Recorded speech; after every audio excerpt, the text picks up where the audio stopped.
Hello everyone, this is our third lecture on circles, and till now what we have done is up to intercepts of a circle on the coordinate axis. So in the third lecture we are starting with intersection of a line and a circle.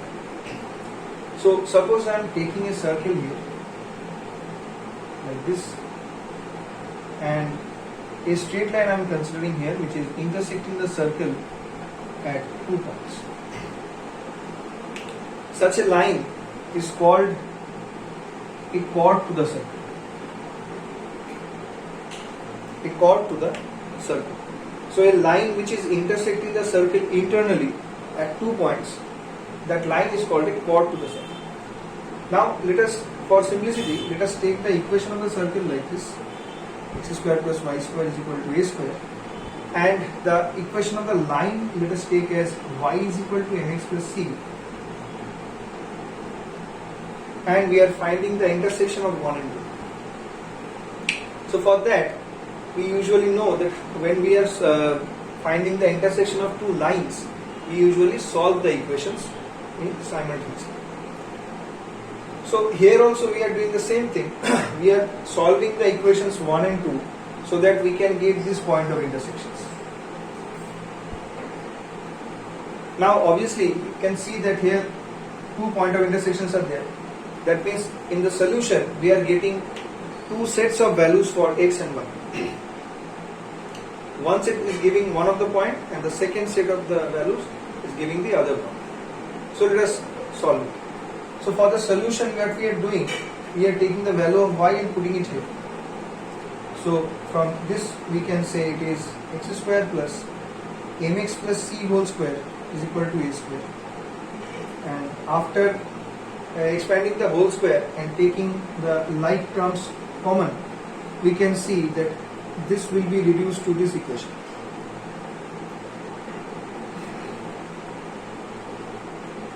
You can simplify this expression here, this line. After expanding, you just take the like terms common, and this will come. So clearly, it is a quadratic equation of x, and the solutions we don't have to solve the we don't have to find the value of x from here. Firstly, what we are saying, we want to find the condition when this line will be a chord to this circle. So for that you can see, since two point of intersections are there, that means two solutions will be here, and obviously the point of intersections are distinct. Two distinct points are there. That means the solutions of this equation will be distinct, and obviously since we are drawing it, that solutions are real solutions. So for real and distinct solution, we know that the discriminant of the equation must be greater than 0. So let us first find the discriminant, the value of the discriminant. So that we are taking like this. If it is a quadratic equation, then we can say this is the coefficient of x square, that is a. This part here is b, and this part here is c. As we know that the formula for the discriminant is b square minus 4ac. So if we put the value here, we can say it is 2mc whole square. That means we can say it is 4m square c square minus 4 into the value of a, that means 1 plus m square, into the value of c, that means c square minus a square. So if you multiply it, you will get something like this. Inside the bracket it should be 4c square plus 4m square c square minus 4a square minus 4a square m square.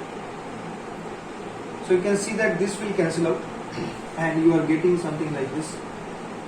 Even you can take this 4 out of the bracket. So 4c square minus a square into 1 plus m square. So you can take this as the value of the discriminant. Okay.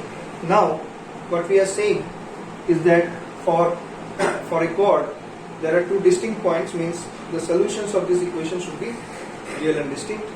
That means the discriminant should be greater than 0. So if you understood till this, I can erase the above part. and I can write for a chord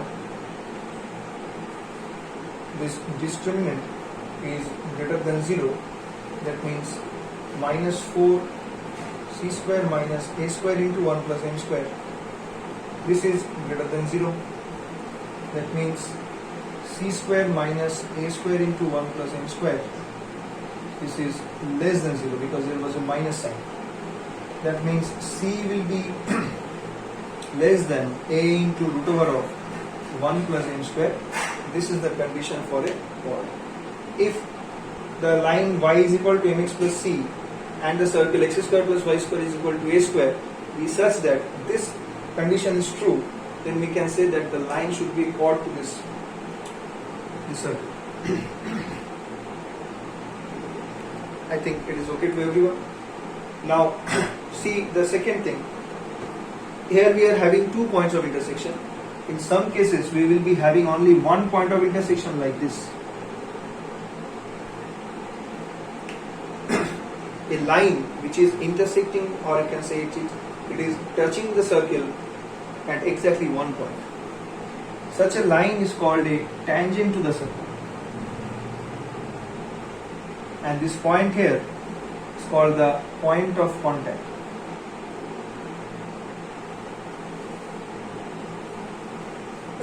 So let us now come to this one, that under what condition the line should be a tangent to the point.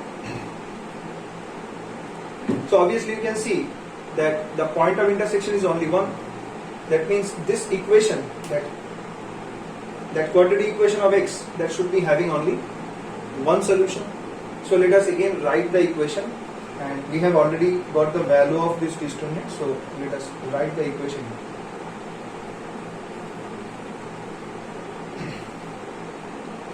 That equation was this: 1 plus m square into x square plus 2mcx plus c square minus a square. So from this we are having the discriminant as this. Now as we can see, only one point of intersection is there. That means the equation of the solutions of this equation will be real and equal solutions. That means for tangents,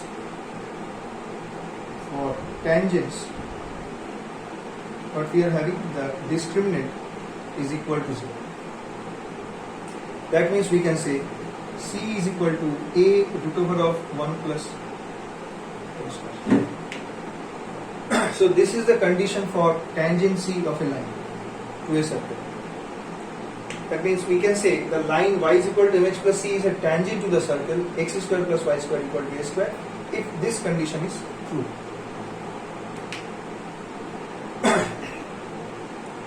So I think till now it is okay to everyone. Now you see, you think one point, that if the roots are real and distinct, then we are getting a chord. If the roots are real and equal, then we are getting a tangent. So what is the third case? If the discriminant is less than 0, what will happen? Obviously we know that if the discriminant is less than 0, then there are no real solutions.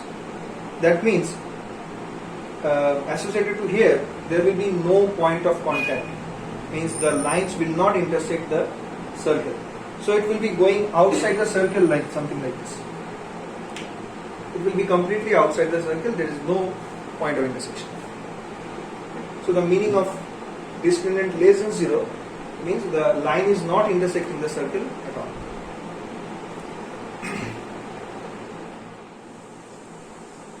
Okay. So the next topic is length of a tangent.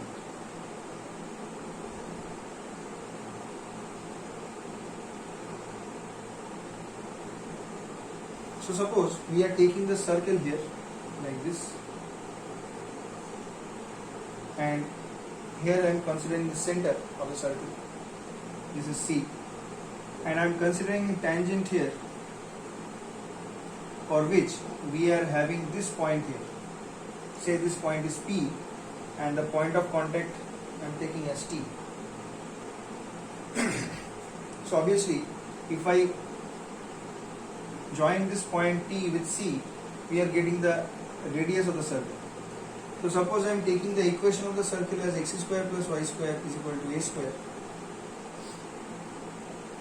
So this center here I am taking firstly as 0, 0. So it's very simple that we need to find the length of the tangent, means we need to find the length pt. So we are calling this pt as length of the tangent. And you can see very clearly this angle should be 90 degree always. The radius and the tangent to a circle are always at 90 degree. So if we join the center with this point P, then what we are having? Say the coordinates of the point P are x1 and y1.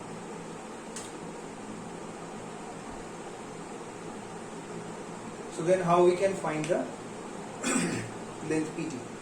Very obvious that it's a right angle triangle, so we can apply Pythagoras theorem. So from triangle CPT, we can say CP square is equal to CT square plus TP square. And obviously CP square will be root over of x1 square plus y1 square. And so since there is a square, we can remove this root. So this is the value of CP square. And CT square, CT is the radius of the circle, so we can easily write it a square plus TP square. So we need to find that TP, or you can say PT. So PT will be root over of x1 square plus y1 square minus a square. So very simple, we can from the point x1 y1 we can easily find the length of the tangent as this.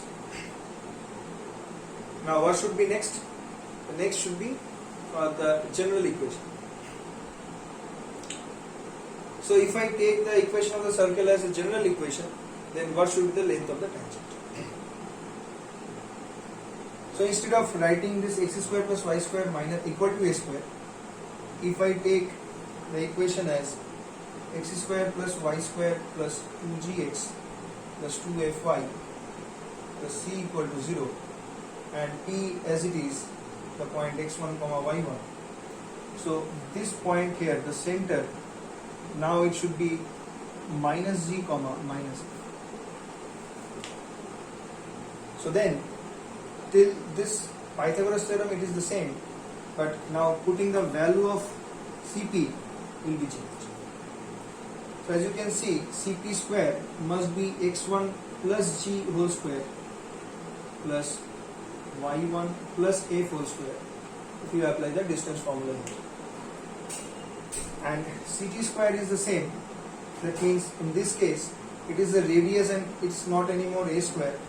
We need to write the okay, let me write it a square, and let me write here a square is g square plus f square minus c. So we are putting that here, g square plus f square minus c, and that pt square is it. So now we need to simplify. So obviously after expanding this, we will be getting x square plus g square plus 2x1g, y1 square plus f square plus 2f(y1), and here it should be g square plus f square minus c plus pt square. So after cancelling it all, we are getting, we write the unknown term in the left side. So pt square is equal to x1 square plus y1 square plus 2gx1 plus 2f(y1) plus c. So obviously pt will be this quantity, and from here we can easily find the length of the tangent from the point p x1 y1. So you can see one thing, you are putting the value of x and y as x1 y1, that is the given point here outside the circle, and you are taking a root of that one. In the previous case also, the quantity was root over of x1 square plus y1 square minus a square. So you see, basically you are taking all the terms of the equation in one side and you are putting, instead of xy, you are putting x1, y1, the given part. So this is the way to remember the formula, and I think it is clear to everyone. So till this we are having in circles. Next is the thing to solve the problems. So in some video I will explain how to solve the problems of circles. We will solve a couple of problems there. For now, we are finishing this video.